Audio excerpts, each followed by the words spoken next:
So, tapos na po kami mag-recollection. Yan. Ang init.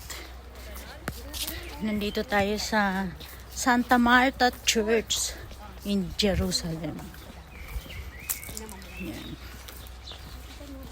Ganda, no? Para siyang forest.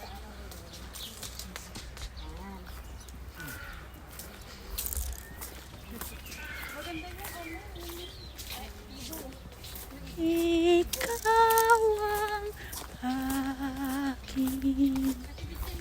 Ngayon po ay attend na kami ng mass. Tanging yaman natin lubusan masubok na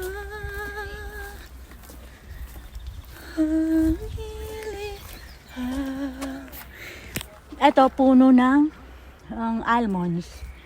Yan o. Yan ang puno ng almonds. This is almonds. Oh. May laman na siya. Yan.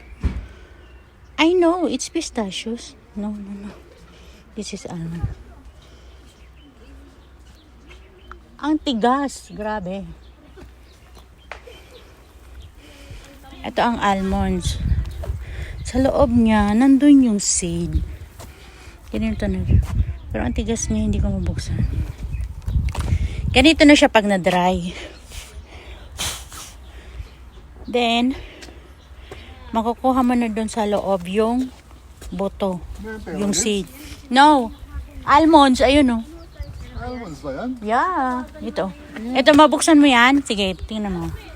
Almonds yan. Yes. Maganda to pag sa Pinas siguro.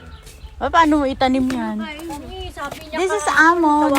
Ayun o, almond tree. Sabi niya sa akin, pupunta raw siya ng... Pag siya na-dry na, yung, tignan mo yung loob niyan is, ano na yan, almond na yan. Usap na kami, Betchay. Tumawag na siya sa Paano akin. ka? Pero paano itong kukuha ng panyan? Dapat grafting yan. Oo. Yan, oh. May tanim sila dito. Yan, oh. Oh, may strawberry. Meron ditong strawberry. Diba? Ay, nag-start na yung mass. Dito may kakanta naman. Oh, makikijoin lang tayo. Hindi tayo actually yung choir. May nangangagat. Okay.